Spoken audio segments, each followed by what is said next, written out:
اعوذ باللہ من الشیطان الرجیم بسم اللہ الرحمن الرحیم الحمد للہ الذی نور قلوب العارفین بنور معرفتہ واثبت فؤاد انبیائہ واولیائہ بقصص الانبیاء والمرسلین وأكمل إيمان المسلمين والمؤمنين بولاية علي أمير المؤمنين عليه السلام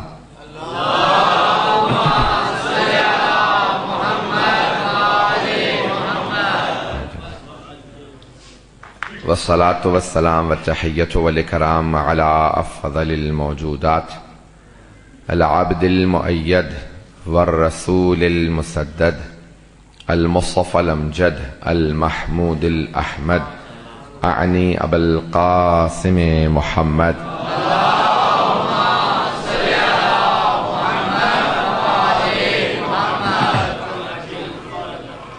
وعلى روحه ونفسه وسهره ووصيه سيد الأتقياء والأصفياء مولى الموالي إمام المتقين علي بن أبي طالب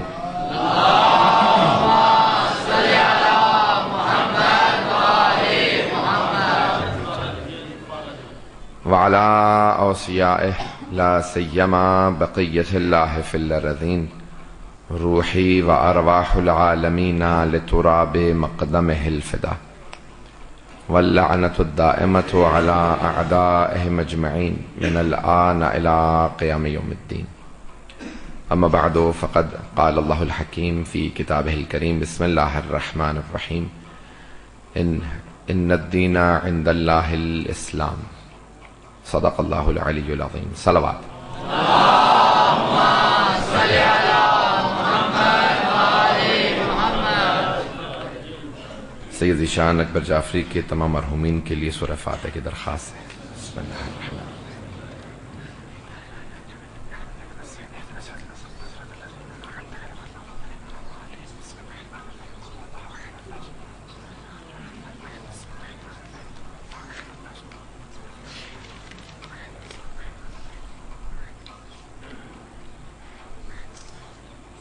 صلاة علی محمد وآل محمد پہ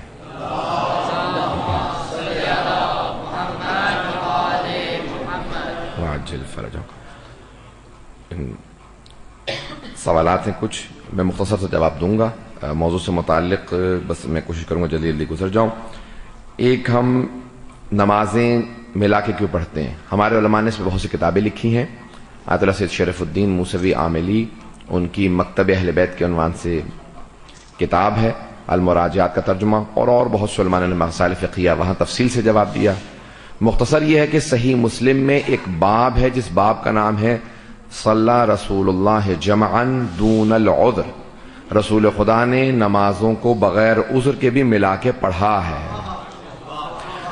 عذر سے تو ہمارے بھائی بھی مانتے ہیں سارے اہل سنت سب بھائی مانتے ہیں کہ عذر ہو تو ملا کے پڑھا جا سکتا ہے نمازوں کو سفر ہو سردی زیادہ ہو بیمار ہو اور بہت سے لیکن صحیح مسلم میں خود ایک پورا باب ہے جس میں احادیث نقل کی گئی ہیں کہ پیغمبر نے بغیر عذر کے بھی نمازیں ملا کے پڑھی ہیں پہلے تو بغیر عذر کے بھی یعنی جواز موجود ہے اور پیغمبر سے پوچھا گیا تو آپ نے کہا کہ میں نہیں چاہتا کہ میری امت نمازوں کو چھوڑے ملا کے پڑھ لو نمازوں کو چھوڑو مت دوسرا روزے عاشور کا روزہ وتبرکت بہ بنو امیہ وابن آکلۃ الاکباد اللعین ابن اللعین زیارت عاشورہ میں جملے ہیں روزے عاشور کے روزے سے متعلق جو احادیث گھڑی گئی ہیں وہ بنو امیہ کے زمانے میں گھڑی گئی ہیں اور انہوں نے یہ کہا ہے کہ روزے عاشور مبارک دن ہے تبرکت بہ بنو امیہ چھٹے امام کے الفاظ ہیں انہوں نے اس کو بابرکت قرار دیا اور یہ کہا کہ سارے انبیاء کے جو اچھے معجزات تھے اس دن ہوئے جناب نوح کی کشتی کنارے لگی تو عاشورے کا دن تھا جناب یونس مچھلی کے پیٹ سے باہر آئے. تو یہ سب کچھ انہوں نے گھڑا صرف اور صرف یہ ثابت کرنے کے لیے یہ بابرکت دن ہے, اس دن روزہ رکھنا چاہیے. پیغمبر بھی معاذ اللہ خوشی مناتے تھے, بلکہ مستند ترین روایات میں یہ موجود ہے کہ پیغمبر نے اپنی زوجہ جناب ام سلمہ سے کہا کہ اے ام سلمہ یہ مٹی رکھ لو, اور جس دن یہ سرخ ہو جائے, اس میں خون ابلنے لگے, سمجھ لو عاشورے کا دن ہے اور وہ شہادت حسین کا دن ہوگا. یہ مستند روایت ہے, جامع ترمذی کے اندر موجود ہے. تو اس لیے بنو امیہ نے یہ بعد میں احادیث گھڑی ہیں کہ یہ بابرکت دن ہے, اس لیے ہم اس دن روزہ, ہمارے علماء نے منع کیا ہے اور ہمارے ائمہ نے روزہ رکھنے سے منع کیا, اس دن روزہ نہیں رکھنا چاہیے. یہ بعد میں بنو امیہ نے روزے عاشور کی خوشی کے اندر روزہ, اس کے متعلق یہ سب کچھ گھڑا ہے. اور بہرحال کوئی سوالات ہیں؟ اب وقت نہیں کہ میں تفصیل میں جاؤں. عزیزان گرامی, یہ جتنے بھی سوالات ہیں نوجوانوں کا, بچوں کا, بچیوں کا, علماء سے یہاں پہ رابطہ رکھنا بہت ضروری ہے. علماء سے جتنا دور ہوتے چلے جائیں گے اتنے ہی شبہات بڑھتے چلے جائیں گے. علماء سے اپنے بچوں کو ضرور رابطے میں رکھیں تاکہ وہ دین کو سیکھتے رہیں اور پورے دین پہ عمل کرتے رہیں. تو بہرحال سوالات, ان سب کے جوابات ہمارے علماء نے بڑی تفصیل سے دیے ہیں, چاہے جتنے بھی شبہات ہوں ان سب کے جوابات موجود ہیں. توجہ سمجھ میں کہ میرے ساتھ. تو اب عزیزان کرام, دین اسلام ہے ہمارا موضوع, کہ ختمی مرتبت کا وجود مقدس ہمارے لیے سب کے لیے مشترک ہے. ان کو سمجھنا, ان کی سیرت کو اپنانا, ان کی سیرت پہ عمل کرنا لازم ہے. ہم یہ کہتے ہیں, ہمارا یہ نظریہ ہے. کن کا نظریہ ہے؟ اہل بیت کے ماننے والوں کا نظریہ ہے. اہل بیت کے ماننے والوں کا یہ نظریہ ہے کہ پیغمبر اسلام کی سیرت کو کسی اور سے کوئی تقابل نہیں کیا جا سکتا. کسی غیر معصوم کو کوئی حق نہیں ہے کہ پیغمبر کے حلال کو حرام بنا دے یا ان کے حرام کو حلال بنا دے. توجہ ہے؟ ذرا غور سے سنیے گا. ہمیں اپنے تمام بھائیوں کو ہم دعوت پہ فکر دیتے ہیں کہ ہم صحابہ کا حق ہم کرتے ہیں. صحابہ غیر معصوم ہیں, ہم اہل بیت کو معصوم مانتے ہیں, اپنے 12 اماموں کو معصوم مانتے ہیں. ہمارا یہ نظریہ ہے کہ ہمارے 12 معصوم امام بھی کبھی بھی رسول خدا کو حلال نہیں بنا سکتے, ان کے حرام کو حلال نہیں بنا سکتے, اور ان کے حلال کو کبھی حرام نہیں اور نہ حرام کو حلال. کبھی بھی وہ رد و بدل نہیں کرتے, وہ یہ بتاتے ہیں کہ پیغمبر کے نزدیک کیا حرام تھا, پیغمبر کے نزدیک کیا حلال تھا. وہ کبھی بھی اسے تبدیل نہیں کرتے, وہ وہی بتاتے ہیں جو پیغمبر نے بتایا. ہمارے کبھی کسی معصوم امام نے یہ نہیں کہا کہ پیغمبر یہ کہتے تھے لیکن میں یہ کہتا ہوں. اگر اس بات کو غور سے سنیں, ہمارے معصوم اماموں نے کبھی یہ نہیں کہا کہ پیغمبر یہ کہتے تھے لیکن میں یہ کہتا ہوں. پیغمبر یہ کہتے تھے, ہم وہی سمجھا رہے ہیں جو پیغمبر فرماتے تھے, اور کبھی بھی اس میں رد و بدل نہیں کیا. تو اس لیے ہمارا نظریہ یہ ہے, کسی کو اختیار نہیں ہے کہ رسول خدا کی شریعت کو تبدیل کر دے, کسی کو اختیار نہیں ہے. الیوم اکملت لکم دینکم سند جو ملی ہے پیغمبر کو ملی ہے, اور پیغمبر نے جو بتایا ویسا ہی کرنا چاہیے. اب تک بات واضح ہو رہی ہے عزیزان کرام؟ میں بعض اوقات تیز چلتا ہوں لیکن بعض اوقات وقت کو دیکھتے ہوئے تیز سے چلتا جاتا ہوں. عزیزان کرام, جتنی بھی شریعت ہے یہ شریعت محمدی ہے, اور جب ہم کہتے ہیں کہ فقہ جعفری ہے تو فقہ جعفری ہی فقہ محمدی ہے. وہی فقہ علوی بھی ہے, وہی فقہ فاطمی ہے, وہی فقہ حسنی ہے, وہی فقہ حسینی ہے, وہی فقہ مہدوی ہے. صرف موقع امام صادق علیہ السلام کو ملا ہے, کیونکہ بنو امیہ بنو عباس میں جنگ چل رہی تھی, امام کو موقع ملا, آپ نے بتایا کہ رسول خدا کا فقہ کیا تھا. آپ نے بدلا نہیں ہے بلکہ فقہ محمدی کو آپ نے سمجھایا. اور آپ کے جتنے بھی بڑے بڑے ائمہ ہیں, جتنے بڑے بڑے امام ہیں فقہ کے, وہ سب کے سب امام کے یا مستقیماً شاگرد ہیں یا غیر مستقیماً شاگرد ہیں, یعنی یا شاگرد ہیں یا پھر شاگردوں کے شاگرد ہیں. 4 امام ہیں, 2 مستقیماً شاگرد ہیں. امام ابو حنیفہ, امام مالک دونوں شاگرد ہیں امام صادق علیہ السلام کے. امام ابو حنیفہ 2 سال پڑھے ہیں امام صادق کے پاس, امام مالک 7 سال پڑھے, اور امام شافعی شاگرد ہیں ان دونوں کے, امام مالک کے اور امام ابو حنیفہ کے, اور امام احمد بن حنبل شاگرد ہیں امام شافعی کے. تو یہ سب کے سب جتنے بھی بزرگ ہیں سب کے سب امام صادق کے شاگرد ہیں یا شاگردوں کے شاگرد ہیں. بات باتیں ہو رہی ہے؟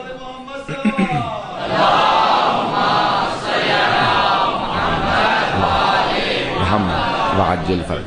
تو اب تک تو توجہ ہے مجھ میں کہ میرے ساتھ؟ تو ہم شریعت محمدی کے ماننے والے ہیں اور اسی فقہ کو، اس شریعت کو، اس کی پاسبانی کرنے والے اہل بیت ہیں. ہمارا نظریہ یہ ہے کہ کبھی بھی کسی کو حق نہیں ہے کہ وہ اس شریعت کو بدل دے، تبدیل کر دے. اور سید الشہداء کا اختلاف یہی تھا. جب یزید شریعت کو بدل رہا تھا تو آپ نے کہا کہ نہیں، کوئی سمجھوتا نہیں ہوگا شریعت کے بدلنے پہ، ہم جان قربان کر دیں گے لیکن شریعت محمدی میں تبدیلی نہیں آنے دیں گے. اور جناب امام سجاد نے بھی مخاطب ہو کے یہی کہا تھا دربار یزید کے اندر. یزید سے جب وہ دربار کے اندر امام خطبہ دے رہے تھے نا، تو اس نے کہا کہ اذان شروع کر دو. جیسی اذان شروع ہوئی تو امام خاموش ہو گئے. کیوں؟ اذان کے احترام میں سب کے ذہنوں میں ہے. جیسی اس نے کہا اللہ اکبر، امام نے کہا جل جلالہ. اس نے کہا اشہد ان لا الہ الا اللہ، امام نے کہا وحدہ لا شریک لہ. جیسے اس نے کہا نا اشہد ان محمد رسول اللہ، تو امام نے کہا ذرا مؤذن رک جا. امام نے مؤذن کو روکا اور فوراً یزید جو سامنے تخت پہ بہت بلندی پہ، ابھی جائیں گے نا دربار یزید میں تو ایک چبوترا بنا ہوا بہت بلندی پہ، وہ اوپر بیٹھا ہوا تھا. امام نے مخاطب ہو کے کہا یزید ذرا یہ بتا، یہ جو اشہد ان محمد رسول اللہ کہا، یہ تیرے جد کا نام ہے یا میرے جد کا نام؟ یہ کس کے جد کا نام ہے؟ اگر تو کہے کہ تیرے جد کا نام ہے تو تو جھوٹا ہے، اور اگر ہمارے جد کا نام ہے تو بتا ہمیں قیدی کیوں بنایا؟ عزیزان گرامی، پورا جو یہ مسئلہ ہے وہ شریعت کا. میں آج ایک امام رضا علیہ السلام کے مناظرے کو پیش کرنا چاہ رہا ہوں.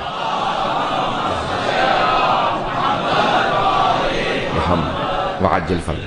میں امام کے مناظرے کو تفصیل سے پیش کرنا چاہتا ہوں جو شریعت سے متعلق ہے اور ختم مرتبت کی نبوت پہ دلیل ہے. امام نے دلیل پیش کی ہے ختم مرتبت کی نبوت کے اوپر. توریت سے اور انجیل سے دلیلیں پیش کیے ہیں.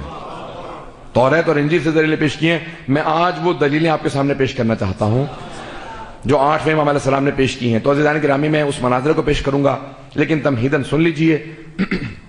ہم کبھی بھی کسی سے کوئی سمجھوتا نہیں کر سکتے شریعت محمدی پر، اور ہمارا عقیدہ یہ ہے کہ ہمارے ائمہ علیہ السلام معصوم ہیں.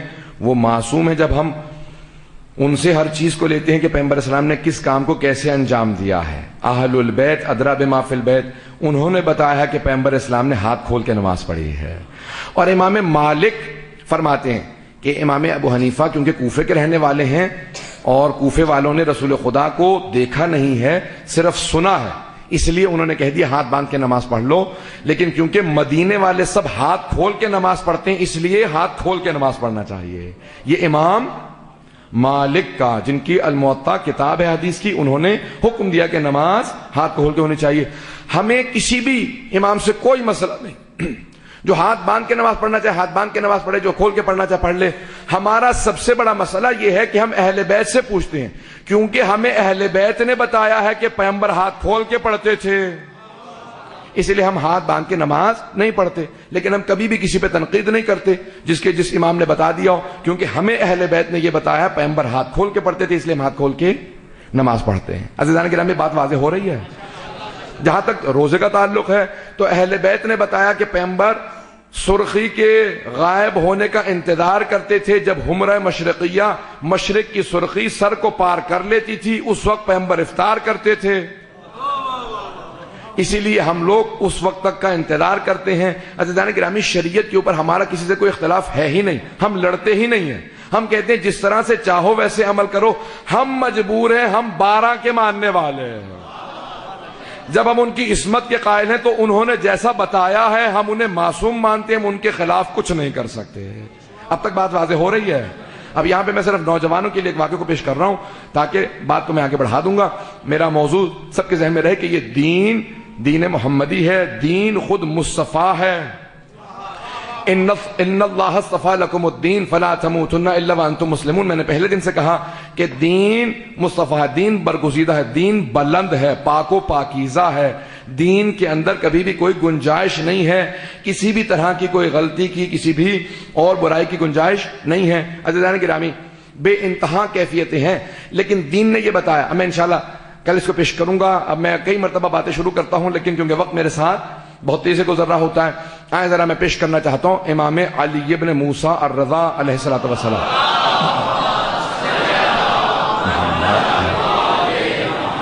وعجل فرج. توجہ سمجھ میں کہ میرے ساتھ سب لوگ غور سے سن رہے ہیں نا انشاءاللہ. تو عزیزان گرامی مجھے دیکھیں ایک سنانے کی عادت نہیں ہے, مجھے سمجھانے کی عادت ہے, پڑھانے کی عادت ہے. اور میں جب مجمع کو دیکھ رہا ہوتا ہوں لوگ محبت سے دیکھ رہے ہیں تو مجھے یقین ہوتا ہے کہ سب محبت سے سن رہے ہیں. اور انشاءاللہ تعالی جو بھی انشاءاللہ یہاں پہ آئے گا مجلس کے اندر کم از کم ثواب لے کے تو جاتا ہی ہے, کچھ نہ کچھ ممبر سے لے کے بھی جائے. تو ہم جو کوشش کریں, محنت کریں, تحقیق کریں, اس کو پیش کریں اور آپ اس سے استفادہ کریں. عزیزان گرامی مأمون رشید ہارون کا بیٹا, ہارون نے 7ویں امام کو زہر دیا تھا اور مأمون نے 8ویں امام کو زہر دیا. یہ دونوں بے انتہا ملعون ہیں, کیونکہ جو بھی اہل بیت کا دشمن ہے وہ ہمارا دشمن ہے. کیوں دشمن ہے؟ اس لیے نہیں کہ کوئی چلیں آپ کہیں گے آپ تو سید ہیں, آپ کے تو باپ دادا کا دشمن ہے. نہیں, اس لیے نہیں, کیونکہ پیغمبر فرما گئے کہ اگر کوئی علی سے محبت کرتا ہو تو اس نے تمہارے کسی رشتہ دار کا قتل کیا ہو, اسے اپنا دوست رکھنا کیونکہ علی کا چاہنے والا. اور اگر کسی نے تمہیں ناک پہ تلوار بھی ماری ہو لیکن علی کا بغض رکھنے والا ہو, چاہے عزیز اور رشتہ دار ہو, اسے کبھی محبت نہ رکھنا کیونکہ علی کا بغض رکھتا. ہم رشتہ داریوں کو نہیں پالتے, ہم علی ابن ابی طالب کی ولایت کو دیکھتے ہیں. جہاں جہاں پائی جاتی ہے وہاں پہ ہم محبت کا اظہار کرتے ہیں. تو اب مأمون نے پوری ایک کوشش کی کہ کسی طریقے سے جب وہ حکومت میں آئے, جیسے آج حکمرانوں کا طرز عمل ہے, کوشش یہ کرتے رہتے ہیں کسی بھی طریقے سے سیاستدان حکومت میں آ جائے, اور جب حکومت میں آ جاتے ہیں تو کہتے ہیں کہ اب اس کو دوام کیسے دیا جائے. مأمون جب حکومت میں آ گیا تو اس نے سوال کیا اپنے وزیر سے, فضل ابن ربیع سے, کہ میں اس حکومت کو دوام کیسے دے سکتا ہوں, کس کس سے خطرہ ہے میری حکومت کو. کہا 3 لوگوں سے خطرہ ہے. کہا کون کون؟ کہا ایک تو تیرا بھائی امین, کہا وہ تو میں جانتا ہوں وہ بہت بے وقوف ہے, اسے میں راستے سے ہٹا دوں گا, اسے قتل کر دوں گا. اور اس نے اپنے بھائی کا قتل کر دیا. عزیزان گرامی حکومتوں کی خاطر بھائی بھائی کو نہیں دیکھتا, اس لیے ہمیں حکومت سے کوئی لینا دینا نہیں. کہ یہ حکومتیں آنے جانے والی چیز ہیں, یہ ہمیں کبھی بھی اپنی طرف نہیں کھینچ سکتی, کوئی کشش نہیں رکھتی, کوئی جاذبیت نہیں لگتی ہمارے لیے. آئیں ذرا. کہ دوسرا کون؟ کہ تیرے بھائی کا وزیر, کہ وہ بھی بنی عباس سے ہے اور وہ بھی بے انتہا قابل ذہین ہے, کہ اس کو میں راستے سے ہٹا دوں گا. کہ تو نے 3 کہا, یہ دونوں تو میرے ذہن میں تھے. کہ تیسرے ہیں علی ابن موسیٰ الرضا علیہ السلام.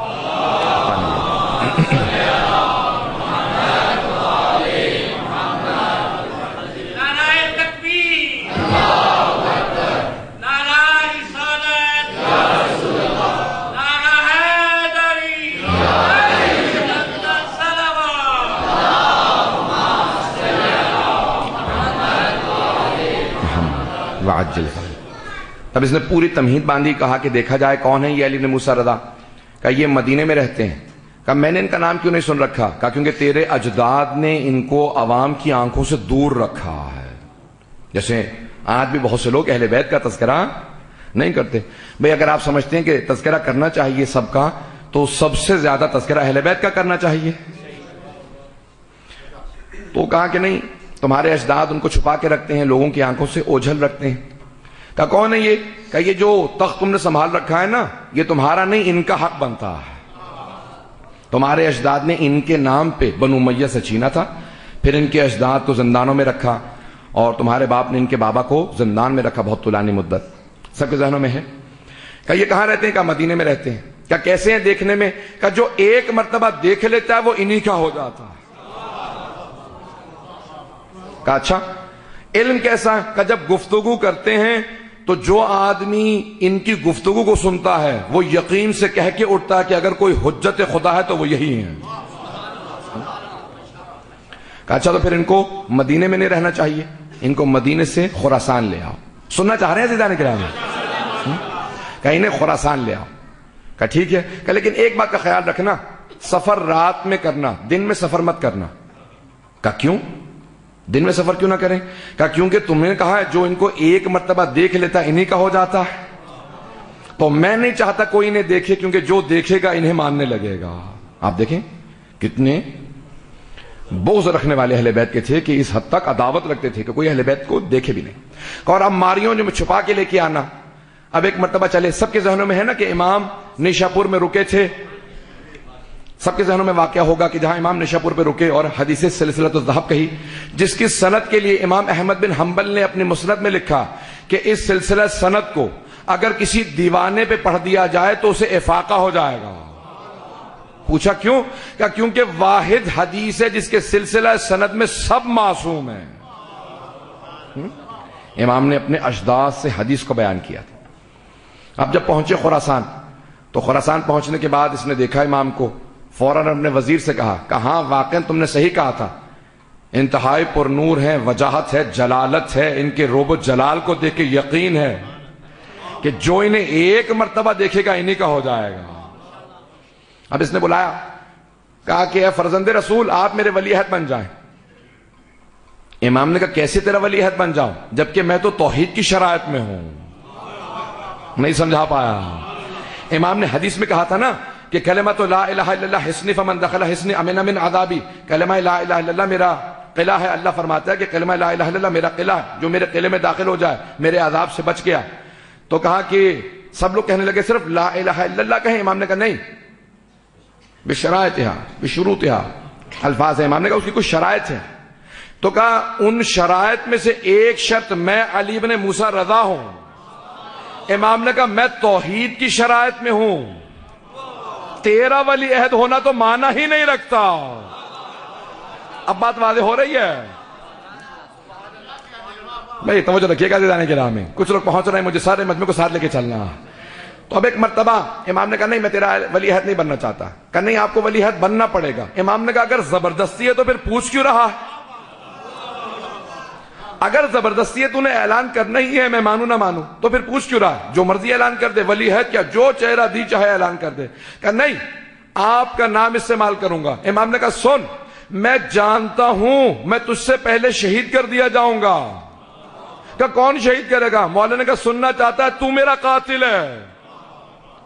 جب میں جانتا ہوں تو پھر میں ولی عہدی قبول کیوں کروں؟ توجہ ہے؟ کہا نہیں آپ کو قبول کرنی ہوگی ولی عہدی۔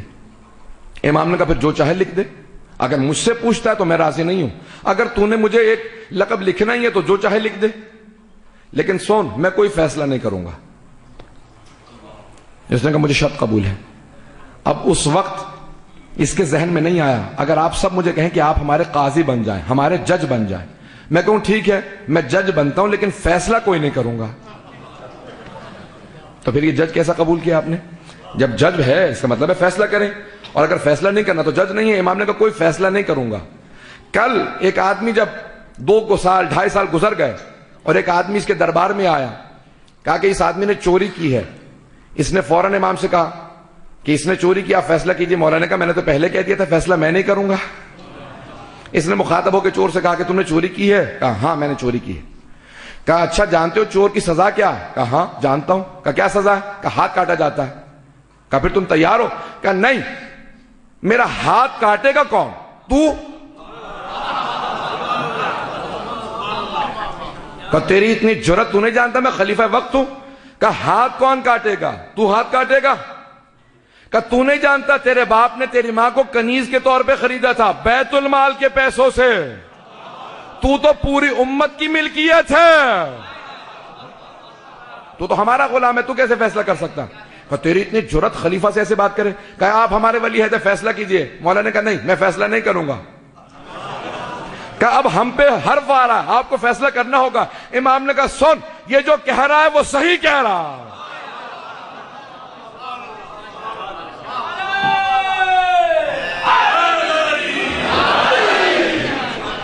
اب مجمع کی توجہ ہو، میں جس جملے کو پیش کرنا چاہ رہا ہوں تو عزیزان گرامی اس نے پورا کوشش کرنا، ایک منصوبہ بنانا شروع کیا مامون نے کہ کسی طریقے سے امام کو معاذ اللہ نیچا دکھا سکے، امام کی کوئی توہین کر سکے، لیکن قدرت کو ضد ہے کہ حق جھکنے نہ پائے، سچائی مٹنے نہ پائے۔ اب اس نے اپنے طور پہ منصوبہ بنایا، کہا کیا کیا جائے؟ اس نے کہا امام کا ایک مناظرہ رکھواتے ہیں کیونکہ ہر جگہ اہل بیت کے علم کا چرچا تھا، ایک مناظرہ رکھوایا جائے۔ اس نے منصوبہ بنانا شروع کیا، کہا جتنے بھی ادیان عالم ہیں ان کے جو سب سے بڑے علماء ہیں ان سب کو میری طرف سے دعوت دو۔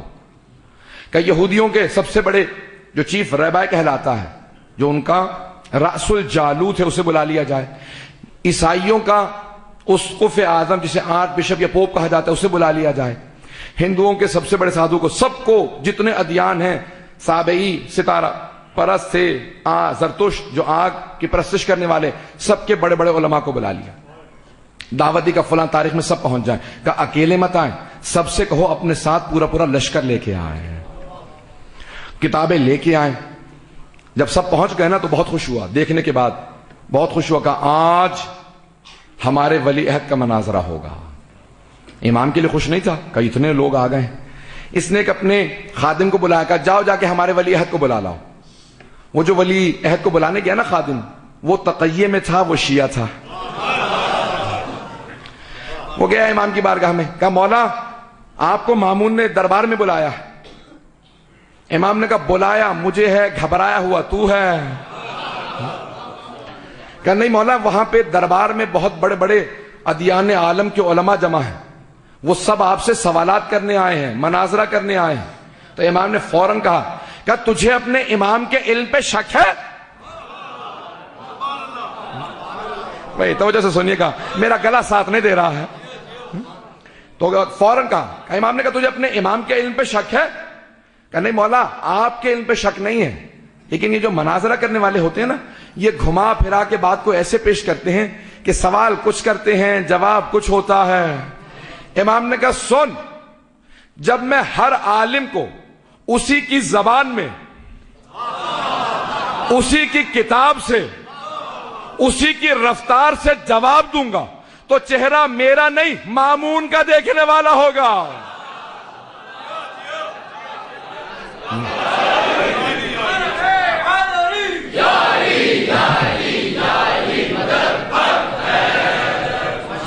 توجہ ہے نا جی؟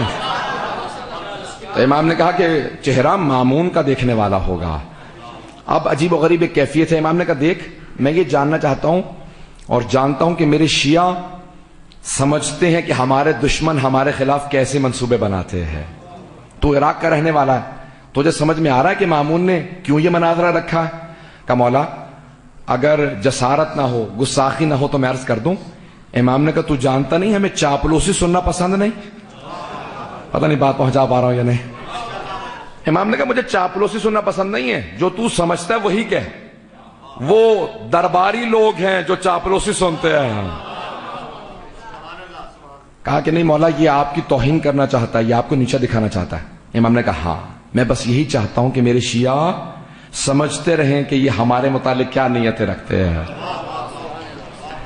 اب ایک مرتبہ امام چلے، میں اپنے انداز سے پیش کر رہا ہوں. عزیزان گرامی، میں پورا خون جگر لگا کے امام کی آمد کو پیش کرنا چاہتا ہوں. امام کیسے آئے ہوں گے؟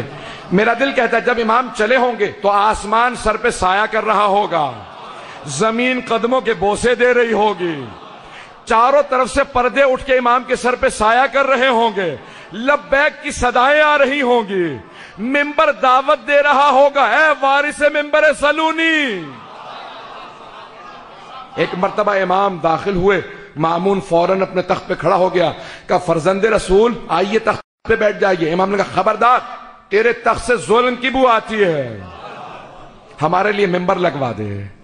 ایک مرتبہ ممبر کو امام کے سامنے رکھ دیا گیا. امام فوراً ممبر پہ گئے، سارے مجمع کو دیکھا اور مامون نے کہا کہ فرزند رسول یہ سب لوگ آپ سے کچھ سوالات کرنے کے لیے حاضر ہوئے ہیں. یہ نہیں کہا میں نے مناظرے کی دعوت دی ہے. امام بھی مسکرانے لگے. کہا ٹھیک ہے، آپ سب لوگ ایک ایک سوال کیجئے گا.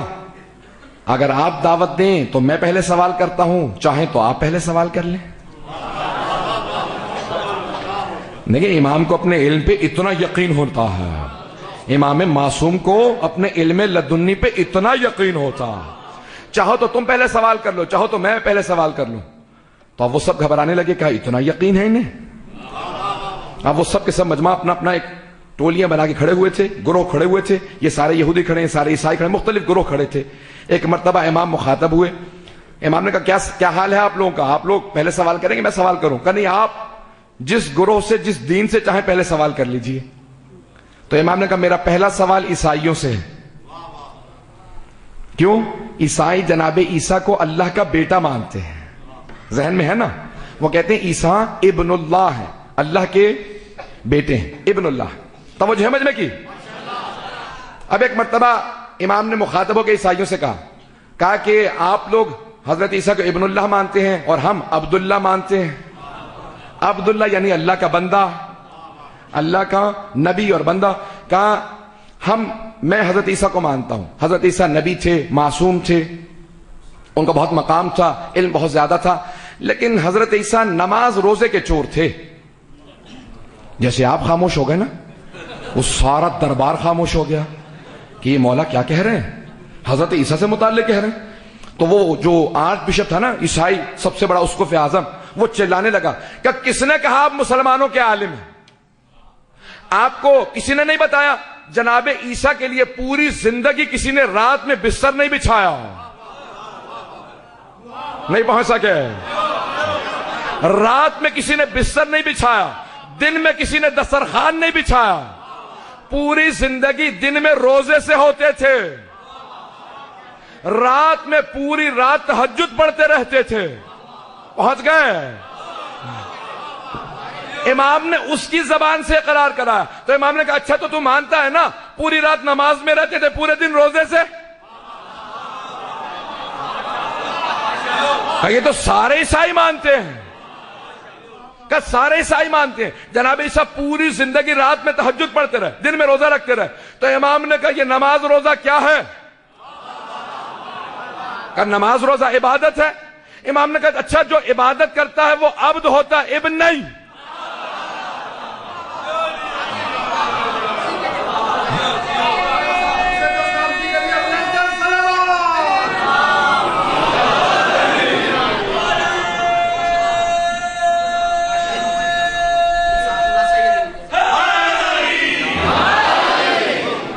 بس میں جس محبت سے سن رہے ہیں آپ حضرات، اور جہاں تک میں مجمع دیکھ رہا ہوں، عزیزان کرام جملے پہ غور کیجئے گا.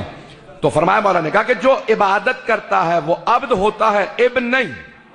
وہ بندہ ہوتا ہے، بیٹا نہیں.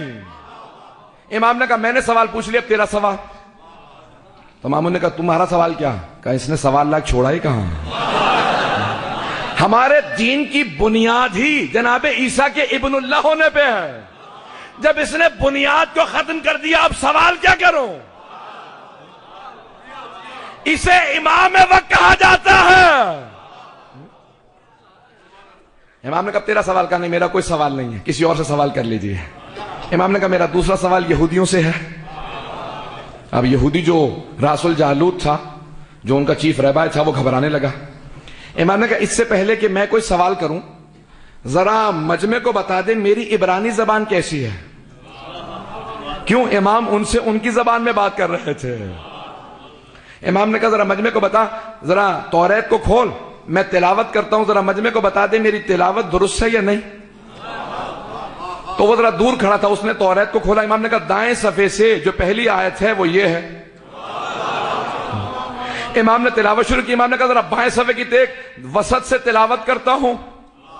امام نے تلاوت کی. اس نے فوراً کتاب کو بند کر کے امام کو مخاطب ہو کے کہا مولا اے فرزند رسول، اے علی بن موسیٰ رضا، مجھے یہ بتائیے آپ وہاں منبر پہ بیٹھے، میں یہاں کھڑا ہوں، یہ آپ کو پتا کیسے چلا میں نے کون سا صفحہ کھولا؟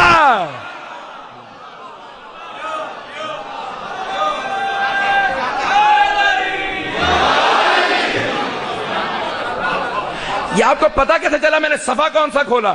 امام نے کہا اگر دیکھ کے بتاؤں تو میں حجت خدا ہی نہیں. کہا ذرا مجمع کو بتا میری تلاوت درست ہے. تو اس نے فوراً کہا ان کی توریت کی تلاوت میرے سے بہتر ہے، یہ توریت کو مجھ سے بہتر جانتے ہیں. امام نے کہا ذرا آپ کھول. عزیزان گرامی اس کتاب کا ترجمہ میں نے انگریزی میں کیا. کتاب التوحید شیخ صدوق کی کتاب ہے، 1000 سال پہلے شیخ صدوق نے لکھی ہے، اور یہ سارے ائمہ کے خطبے جمع کیے ہیں. جب میں اس کے انگریزی میں ترجمہ کر رہا تھا نا اور میں اس باب پہ پہنچا کہ امام ان کی کتاب سے حوالہ دے رہے ہیں تو میں بہت پریشان ہو رہا تھا، کیونکہ توریت، زبور، انجیل یہ تینوں تحریف کر دی گئی ہیں، تبدیل کر دی گئی ہیں، ان میں الٹریشن ہو گئی ہے. تو میرے ذہن میں بار بار سوال آ رہا تھا کہ امام نے 1250 سال پہلے حوالہ دیا، یہ موجودہ توریت میں ہے بھی یا نہیں؟ پہنچ رہے ہیں بھائی؟ بہت پیارا انداز سے سن رہے ہیں، مجمع پہنچ رہا ہے. عزیزان گرامی، رات بہت تاخیر ہو چکی تھی جب میں ترجمہ کر رہا تھا، گھبراہٹ کے اندر میں نے فوراً کتاب کو رکھا، عربی کی عبارت تھی کیونکہ امام نے جو شیخ صدوق نے لکھی وہاں پہ عبارت عربی کی لکھی تھی. گیٹ وے ٹو بائبل میں نے فوراً جا کے توریت زبور انجیل کو کھولا، امام کی عبارت کو لکھا، کئی زبانوں میں ترجمہ موجود ہے، تو وہ عبارت جو امام نے پیش کی تھی آج بھی موجود ہے. ہم ایسے امام کی امامت کے قائل ہیں جن کی امامت کی نگاہیں 1200 سال سفر کر کے دیکھ کے بتا دیتی ہیں جب توریت میں تحریف ہوگی کون سی آیت نکال دی جائے گی، کون سی باقی رہے گی.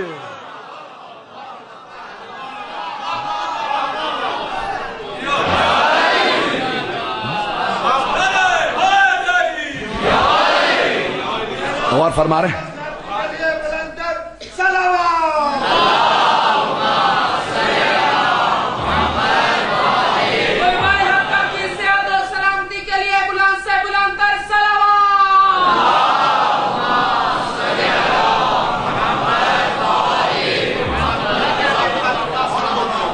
عزیزان گرامی، سوچئے امام کون ہے، امام کی عظمتیں کیا ہے، معصوم کون ہوتے ہیں. عزیزان گرامی، اب امام علیہ السلام نے حوالہ دیا حبقوق، کہا کہ ذرا توریت کو کھول اور یہ سورہ ہے حبقوق، اس کی آیت نمبر 17 سے سننا شروع کر. میں سنانا شروع کرتا ہوں اور یہاں پہ سنانے میں زیادہ لطف محسوس ہو رہا ہے کیونکہ امام کے الفاظ کو دہرا رہا ہوں.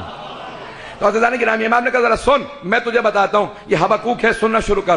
کہا وتجلا، ایک امام نے اس کو سوال کیا، امام نے کہا یہ بتا تم جناب موسیٰ تک سارے انبیاء کی نبوت کو مانتے ہو، یہ بعد والے انبیاء کی نبوت کو کیوں نہیں مانتے؟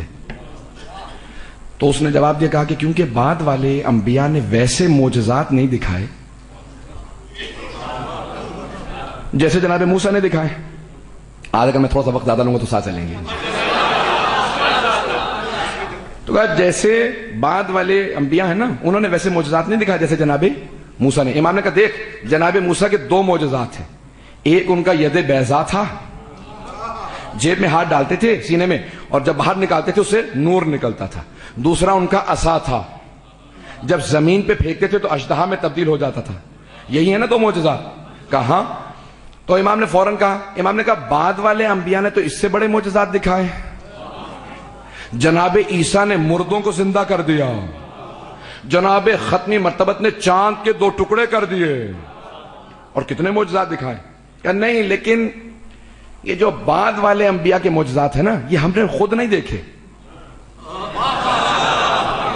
یہ ان کے ماننے والوں نے ہمیں بتائے. تو امام نے فوراً پلٹ کے کہا اچھا تو حضرت موسیٰ کے معجزات تو نے خود دیکھے؟ کہ نہیں خود تو نہیں دیکھے، مستند کتابوں میں آئے. امام نے کہا اور اگر وہی کوئی مستند کتاب کا حوالہ دے تو بتا تیرے نزدیک مستند کتاب کون سی ہے؟ اگر میں اسی کتاب سے بعد والے انبیاء کا حوالہ نہ دوں. کہ دیکھو ہمارے نزدیک جو سب سے مستند کتاب ہے نا وہ ہے توریت، اگر آپ وہاں سے دکھائیں گے تو مانوں گا. امام نے کہا ذرا توریت سورہ ہے حبقوق. اب میں کہہ رہا ہوں کیونکہ توریت بہرحال کتاب تھی، انہوں نے تبدیل کر دی، تحریف ہو گئی ہے، آج پڑھنے لائق نہیں رہی ہے توریت اور زبور انجیل کیونکہ انہوں نے اتنی زیادہ تحریف کر دی ہے، اس میں معاذ اللہ کیا کچھ پیش کر رکھا ہے. تو اب امام نے کہا ذرا یہ کھول اور میں پڑھنا شروع کرتا ہوں. تو امام نے تلاوت شروع کی وَتَجَلَّى رَبُّكَ عَلَى طُورِ سینا، اور انگریزی ترجمہ تھا کہ آن ماؤنٹ سینائی، طور سینا پہ آپ کے رب نے اپنی وحی کو نازل کیا. کہ یہ بتا طور سینا پہ کس پہ وحی نازل ہوئی؟ کہ سب جانتے ہیں حضرت موسیٰ پہ. کہا امام نے اگلی آیت میں دیکھ وَعَلَى جَبَلِ السَّعِيرِ، اور آپ کے رب نے بعد والے مرحلے میں جبل سعیر پہ وحی بھیجنی ہے. کہ یہ تمہاری توریت ہے. جبل سعیر کہاں ہے؟ کہا جانتا تو ہوں لیکن ہم نبی نہیں جانتے کس پہ وحی نازل ہوئی ہے. امام نے فوراً عیسائیوں کا رخ کیا. کیا تم نہیں یہ عقیدہ رکھتے کہ جناب عیسیٰ پہ جبل سعیر پہ وحی نازل ہوئی تھی؟ آن ماؤنٹ سائر، انگریزی میں ترجمہ ماؤنٹ سائر، کا جبل سعیر پہ. کہ جی ہاں ہمارا یہی عقیدہ ہے. امام نے کہا اب سن، اسی سورہ کے اندر 19ویں آیت ہے حبقوق کے اندر، کہا تمہاری کتاب میں لکھا ہے وَعَلَى جَبَلِ فاران، جبل فاران پہ، انگریزی ترجمہ تھا ماؤنٹ پھیرن. توجہ کیجئے گا، سارے مجمع کی توجہ ہے نا میرے ساتھ. کہ آن ماؤنٹ پھیرن کہ جبل فاران کے اوپر کہ پوری دنیا میں صرف مکے کے پہاڑی سلسلوں کا نام جبل فاران ہے. جبل فاران میں غار ہے جس کا نام ہے غار ہرا. کائنات میں صرف ایک محمد مصطفیٰ ہے جنہوں نے یہ دعویٰ کیا کہ مجھ پہ جبل فاران پہ غار ہرا میں وحی نازل ہے. ایک جبل فاران ہے جس پہ وحی نازل ہوئی. غار ہرا میں ختمی مرتبت پہ عزیزان گرامی بھی امام نے پیش کیا. اس نے فوراً ایک سوال کیا کہ یہ سارے حوالے آپ کو کیسے معلوم ہیں؟ کتاب ہماری ہے، زبان ہماری ہے، دین ہمارا، یہ آپ کو حوالے کیسے معلوم ہے؟ امام نے کہا ذرا آگے جا کے دیکھ، وہاں لکھا جیسے جناب موسیٰ کے 12 اوصیاء تھے، اس آخری نبی کے بھی 12 وصی ہوں گے. کہ 12 وصی ہوں گے. کہ ہاں لکھا، یہ آپ کو کیسے پتا؟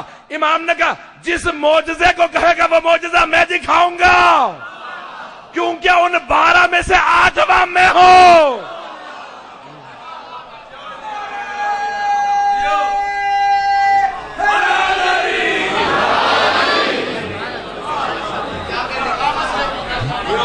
امام نے فرمایا، امام نے کہا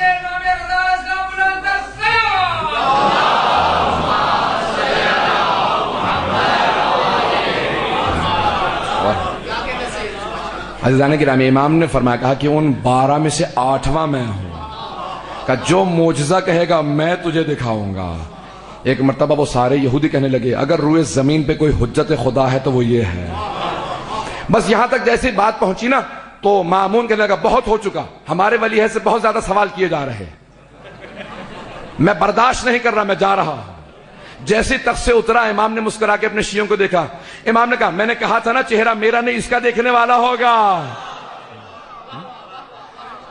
تو اب عزیزان گرامی امام نے ایک ایک کر کے پھر سابعی جتنے بھی ستارہ پرست تھے، زرتشت تھے، ہندو مکتب کے تھے، جتنے ادیان عالم تھے، پھر جتنے مذاہب تھے، امام نے سب کو جواب دیا. مفصل امام کا مناظرہ ہے، کبھی دیکھیے گا عزیزان گرامی. یہ علوم آل محمد ہے، یہ علم لدنی ہے امام معصوم کا کہ امام علیہ السلام نے اتنی دلیلیں پیش کی ہیں. عزیزان گرامی، جب تک علوم آل محمد نہ ہو یہ دین آگے نہیں بڑھ سکتا. دین باقی ہے تو آل محمد کی وجہ سے. عزیزان گرامی، بڑی بڑی ہستیاں ہیں تاریخ کے اندر، اور میں کبھی انشاءاللہ وقت رہا تو تفصیل سے آج ایک سینے میں وہ طاقت نہیں محسوس ہو رہی ہے جس طرح سے پیش کرنا چاہ رہا ہوں. عزیزان گرامی، ہمارے ائمہ علیہ السلام نے بے انتہا زحمتیں کرنے کے بعد دین پہنچایا، مکتب پہنچایا. 8ویں امام بیٹھے ہوئے تھے. ہمارے علماء کہتے ہیں کہ ہماری مستند ترین روایات میں سے ہے، کامل زیارات میں ہے اور بہت سی کتابوں میں. میں نے الوقائع والحوادث میں دیکھی، مرحوم ملبوبی نے وہاں پہ اس کو درج کیا کہ امام رضا کے پاس کچھ ان کے اصحاب آئے اور نام ہے ریان ابن شبیب. دونوں باپ بیٹا بہت ہی امام کے چاہنے والوں میں. ریان ابن شبیب، توجہ سمجھ میں کہ میرے ساتھ. ریان آئے، خود کہتے ہیں کہ میں نے مولا کو دیکھا اور مولا کو دیکھا کہ اس زار و قطار انداز سے آنسو بہا رہے ہیں کہ پوری ریش مبارک تر ہے، چہرہ آنسو سے بھرا ہوا. تو فوراً میں نے سوال کیا ما یبکی کا ابن رسول اللہ، فرزند رسول کس چیز نے آپ کو اتنا رولا دیا؟ کہا ابن شبیب، شبیب کے بیٹے تمہیں نہیں پتا محرم شروع ہو گیا، محرم شروع ہو گیا. کہا مولا حکومت کی طرف سے کوئی اہتمام نہیں ہوتا، تقیہ کا دور ہے. بس ویسا میرے ساتھ توجہ رکھیں گے. اب ایک مرتبہ امام نے مصائب بیان کرنا شروع کیے سید الشہداء کے. میں وہ پوری روایت نہیں پڑھوں گا، وقت نہیں.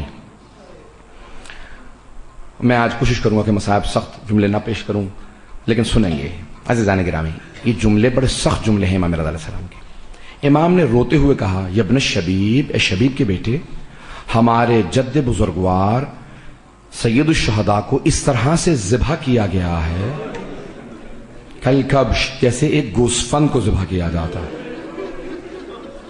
اور میں نے کہا نا یہ مستند ترین روایات میں ہے، مستند ترین روایات میں.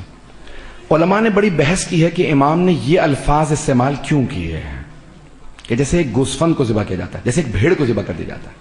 کیوں امام نے کہا؟ کوئی وجہ شبہات ہوتی ہے نا، جیسے کہا اسد اللہ علی، اللہ کے شیر ہیں تو شجاعت ہے، تشبیہ شجاعت سے۔ آئے ذرا غور سے سنیے گا، مصائب اس میں بڑے سخت ہیں۔ اور ان کے ساتھ ان کے اصحاب تھے، ان کے بیٹے تھے، بھائی تھے، سب کو ذبح کر دیا گیا، بھوکا پیاسا مار دیا گیا۔ کہا کسی کو بھی تاریخ میں اتنی مظلومیت سے نہیں مارا گیا جس مظلومیت سے حسین ابن علی کو۔ اور پھر ایک جملہ کہا، یبن الشبیب ان کنتا باقیا علی شیئن فابکی للحسین، اے شبیب کے بیٹے اگر کبھی بھی رونا آ رہا ہو تو ہمارے جد بزرگوار کو رونا، کہا پھر حسین کو رونا۔ اگر کبھی بھی رونا آ رہا ہو، کسی وجہ سے پریشان ہو، تو کہا ہمیشہ حسین ابن علی کو یاد کرنا۔ کہا کیوں؟ امام نے یہ کیوں کہا؟ جیسے ایک بھیڑ کو ذبح کیا جاتا ہے۔ میں اب آپ سے 3 سوال کروں گا۔ جب کسی بھیڑ کو ذبح کرنے لگتے ہیں نا گوسفند کو، تو ہمیشہ اسے پہلے پانی پلایا جاتا ہے، لیکن سید الشہداء کو تو بغیر پانی پلائے ذبح کیا گیا۔ اگر جملہ پہنچ رہا ہو، اجر و کمر اللہ۔ دوسرے، خنجر ہمیشہ تیز کیا جاتا ہے، گوسفند کو ذبح کرنے سے پہلے خنجر تیز کر لیا جاتا ہے۔ آیا خنجر تیز کیا گیا تھا؟ نہیں، تو پھر کیوں امام نے کہا گوسفند کو جیسے ذبح کیا جاتا ہے؟ آپ دیکھتے ہیں کہ جب ایک بھیڑ کو ذبح کرنے لگے نا تو دوسری بھیڑوں سے چھپا دیا جاتا، سید الشہداء کو چھپا کے ذبح نہیں کیا گیا۔ مولا پھر کیوں آپ نے کہا؟ روایت کے الفاظ علماء کہتے ہیں کیوں؟ اس لیے کیونکہ جب ایک گوسفند کو ذبح کر رہے ہوتے نا تو کوئی روکنے والا نہیں ہوتا۔ اللہ اکبر، کوئی روکنے والا نہیں ہوتا، کوئی اعتراض کرنے والا نہیں ہوتا، مت مارنا یہ بھیڑ ہے۔ کہ جس طرح سے بھیڑ کو ذبح کر لیا جاتا کوئی اعتراض کرنے والا نہیں ہوتا۔ کہ ایک بہن کھڑی دیکھ رہی تھی اور بار بار ایک جملہ دہراتی تھی، اما فیکم مسلم، کیا تم میں کوئی مسلمان نہیں ہے؟ آج جملے میں پیش کرنا چاہ رہا ہوں، سید الشہداء کی شہادت کے چند جملے پیش کروں گا۔ میں نے پہلے دن وعدہ کیا تھا کہ کچھ وداعیاں ہیں سید الشہداء کی۔ ایک الوداعی ہے جناب زینب کبریٰ سے۔ بڑے بڑے علماء نے کہا، عطا اللہ مرشی کہتے ہیں جب میں مر جاؤں نا تو میری قبر کے اوپر امام حسین کی اپنی بہن زینب سے وداعی کے مصائب پڑھنا، کہ یہ وہ مصائب ہیں جس پہ ملائکہ روتے ہیں۔ کیسے ودا ہوئے؟ علامہ محمد باقر مجلسی کو کسی نے خواب میں دیکھا کہ ممبر پہ امام حسین کے حرم میں مجلس پڑھ رہے ہیں، 800 فقہا بیٹھے ہیں، کہ اچانک کوئی حرم کے اندر سے آتا کہتا ہے محمد باقر مجلسی میں آیا نہیں ہوں، مجھے بھیجا گیا ہے، میں موکل ہوں۔ جناب سیدہ نے کہا ہے محمد باقر مجلسی سے کہو مجھے میرے بیٹے کے میری بیٹی سے وداعی کے مصائب سنا دے۔ کیسے حسین نے ودا کیا تھا زینب سے، پیش کروں آپ کے سامنے، صرف جو جملے پیش کروں گا۔ آئے جناب سید الشہداء پہلے اس خیمے میں جہاں امام سجاد ایک چٹائی پہ لیٹے تھے۔ جب امام سجاد نے دیکھا نا تو کہا بابا اینا اینا امی العباس، میرے چچا عباس کہاں؟ تو فوراً کہا قد تو بہا، آئے پھر بہن سے ودا کیا۔ کیسے ودا کیا؟ فوراً پہلے کہا بہن میں نے سکینہ کو آپ کو سونپا، میں نے رقیہ کو آپ کو سونپا، ایک ایک بی بی کا ہاتھ دیتے جاتے تھے، پھر کہا میں نے سجاد کو آپ کو سونپا۔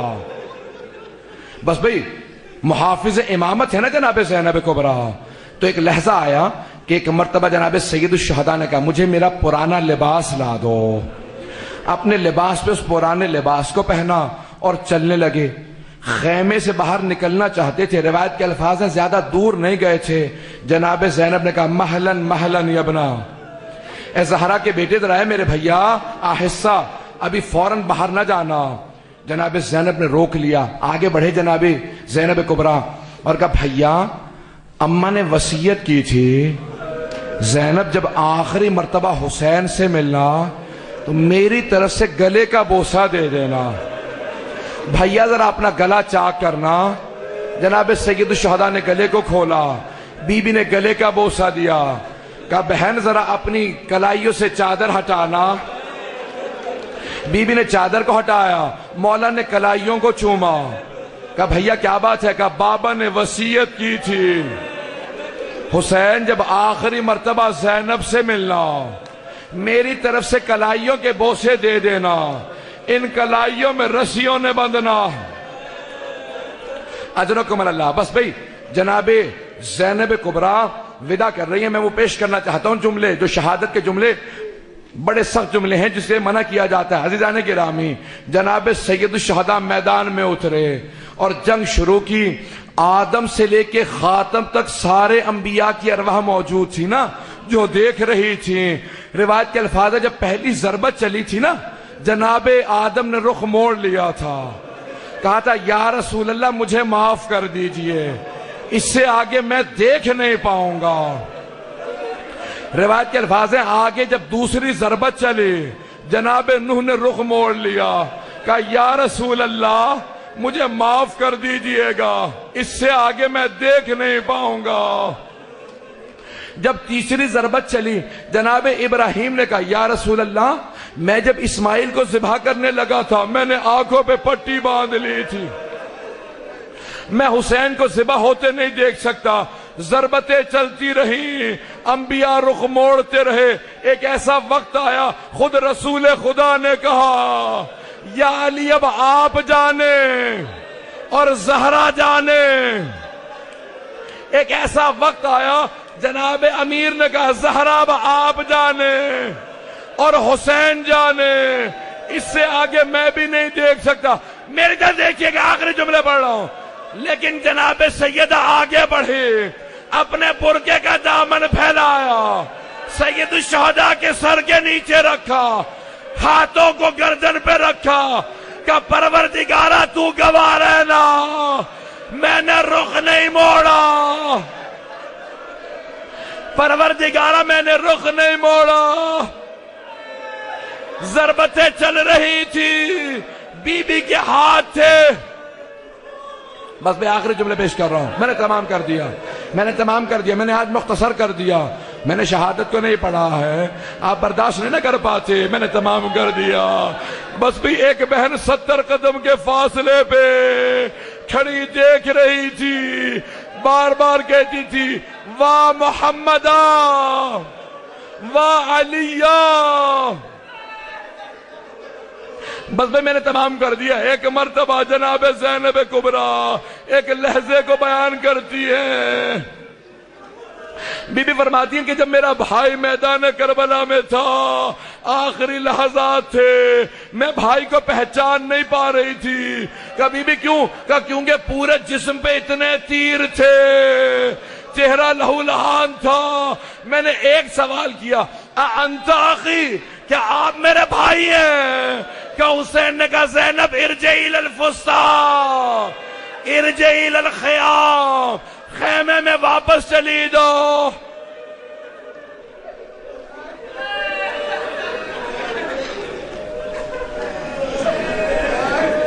الا لعنت اللہ علی القوم الظالمین وَسَيَعْلَمُ الَّذِينَ ظَلَمُوا أَيَّ مُنْقَلِبٍ يَنْقَلِبُونَ. بس بھی ہاتھوں کو بلند کریں کہ میں آج دعا کرواؤں گا، واسطہ دے کے دعا کرایا کرتا ہوں. پروردگارہ بہت سے لوگوں نے التماس سے دعا کی ہے، واسطہ اس لاشے کا جس کے لیے امام زمانہ نے کہا ہے سلام ہو میرا میرے جد حسین پہ، سلام ہو ان کے کٹے ہوئے گلے پہ، سلام ہو ان کی ٹوٹی ہوئی پسلیوں پہ، سلام ہو میرے جد حسین پہ. جب میری پھپھی کھڑی دیکھ رہی تھی، اور جملے کیا ہے میں عربی میں پیش کر دوں، ترجمہ نہیں کروں گا. مجھے کل کہا گیا بہت سے لوگ بہت پریشان ہو گئے تھے، مجھے معاف کر دیں، جو میری مائیں بہنیں بہت زیادہ برداشت نہیں کر سکیں. جملے پیش کر دوں، عربی میں کہوں گا، ترجمہ نہیں کروں گا. امام زمانہ کہتے ہیں سلام ہو میرا میرے جد حسین پہ، وَالشِّمْرُ جَالِسٌ عَلَى صَدْرِهِ. سلام ہو میرے جد حسین پہ اس لحظے میں جب شمر سینے پہ سوار تھا، آخذ بلحیت، ریش مبارک کو پکڑ رکھا تھا. اجرکم اللہ. صحابی رسول ہے نا جو کہتے ہیں رسول خدا امام حسین کے 4 مقامات کے بہت بوسے لیتے تھے. سن رہے ہیں؟ ہاتھوں کو بلند کیجئے گا، واسطہ دے رہا ہوں. یہ صحابی رسول بیان کرتے ہیں. کس سے کہہ رہے ہیں؟ اے عبید اللہ خبردار چھڑی نہ لگانا، اے عبید اللہ چھڑی نہ لگانا. میں نے خود رسول خدا کو دیکھا، حسین کی پیشانی کا بوسہ دیتے، لبوں کا بوسہ دیتے، گلے کا بوسہ دیتے، سینے کا بوسہ دیتے ہیں۔ پوچھا کیوں؟ کہا اس پیشانی پہ پتھر نے لگنا ہے، کہا لبوں پہ کہا یہاں چھڑی نے چلنا ہے، کہا گلے پہ کہا یہاں خنجر نے چلنا۔ کہا تین مقامات سمجھ میں آتے ہیں۔ پیغمبر بار بار سینے پہ کیوں بوسے دیتے تھے امام حسین کے؟ کہا یہاں گھوڑوں کی ٹاپوں نے آنا ہے۔ بس بھئی ایک واسطہ دیں گے، کہیں گے اے پروردگار تجھے واسطہ حسین کی مظلومیت کا، امام زمانہ کا ظہور دیکھنا نصیب فرما۔ پروردگارا یہ مومنین برداشت نہیں کر پاتے ہیں۔ میں ہمیشہ کہا کرتا ہوں نا کہ آپ تو سنتے ہیں دیکھتے تو نہیں ہیں۔ پروردگارا واسطہ ان بہنوں کا جو مسلسل بھائی کے ساتھ، بھائی کے سر کے ساتھ جا رہی تھی۔ میں ایک جملہ پیش کروں، روایت کے الفاظ ہیں، ایک مرتبہ بھی جناب زینب نے سر نہیں اٹھایا۔ پوچھا کیا بات ہے بی بی؟ کہا کہ حجاب کی وجہ سے میں بھائی کے چہرے کو نہیں دیکھتی۔ جب نیزہ زمین پہ رکھتے ہیں نا اور دیوار سے لگا ہوتا میں اس وقت چہرے کو دیکھتی ہوں، کہ میں سر نہیں اٹھاتے۔ پروردگارا واسطہ اس بی بی کی اسیری کا، جتنے مومنین اسیر ہیں سب کو رہائی کی خبر عنایت فرما۔ پروردگارا جتنے افراد نے التماس دعا کی سب کی دعائیں مستجاب فرما، بے اولادوں کو اولاد عنایت فرما، مقروضوں کے قرض ادا فرما، پریشان حالوں کی پریشانیاں دور فرما، حج و زیارات کی تمنا رکھنے والوں کو حج و زیارات نصیب فرما۔ پروردگارا ایک آخری واسطہ دوں گا، بہت سے افراد نے التماس سے دعا کی ہے۔ میں ایک ہمیشہ سوال کیا کرتا ہوں، آپ نے کبھی دیکھا کہ کسی بیمار کو بستر سے گرایا گیا؟ شام غریبہ میں ایک بیمار کو بستر سے گرا دیا گیا۔ پروردگارا اس بیمار کا واسطہ، بیماروں کو شفائے کامل عاجل عنایت۔ پروردگارا ایک بچی کے پاؤں کے کانٹوں کا واسطہ، پروردگارا ہمارے مقامات مقدسہ کی حفاظت فرما، نجف و کربلا کی، سامرہ کی، کاظمین کی، بلد کی، شام کے تمام روضوں کی حفاظت فرما۔ پروردگارا جنت البقیع تعمیر ہوتا دیکھنا نصیب فرما۔ پروردگارا تجھے واسطہ ہے اس ٹوٹی ہوئی قبر کا، جس کو امام زمانہ دیکھ کے بہت روتے ہوں گے، جس بی بی کے صدقے میں پوری دنیا میں چراغاں ہے، اس بی بی کی قبر پہ چراغ جلانے کی اجازت نہیں ہے۔ پروردگارا اس بی بی کی عظمتوں کا واسطہ، اس کے اس ہاتھ کا واسطہ جو پہلو پہ رہا کرتا تھا۔ پروردگارا امام زمانہ کے ظہور کو دیکھنا نصیب فرما، ہماری گنہگار آنکھوں کو امام زمانہ کی زیارت نصیب فرما، جو ہاتھ بلند ہے کسی کو رد نہ فرما۔ پروردگارا تجھے واسطہ اپنے عزت و جلال کا، تجھے واسطہ حسین ابن علی کا، مؤمنین کی حفاظت فرما، دشمنان اہل بیت کو نیست و نابود فرما، آل یہود کو، آل سعود کو، داعش کو غارت فرما۔ پروردگارا جہاں جہاں عزاداری ہو رہی ہے عزاداروں کی عزاداری کی حفاظت فرما۔ ربنا تقبل منا انك انت السميع العليم بحق محمد وآلہ الطیبین الطاہرین المعصومین۔ ایک سورہ فاتحہ حاضرین کے مرحومین کے لیے، خصوصاً سید ذیشان اکبر جعفری کے تمام مرحومین کے لیے اور تمام شہداء کے لیے۔ الفاتحہ۔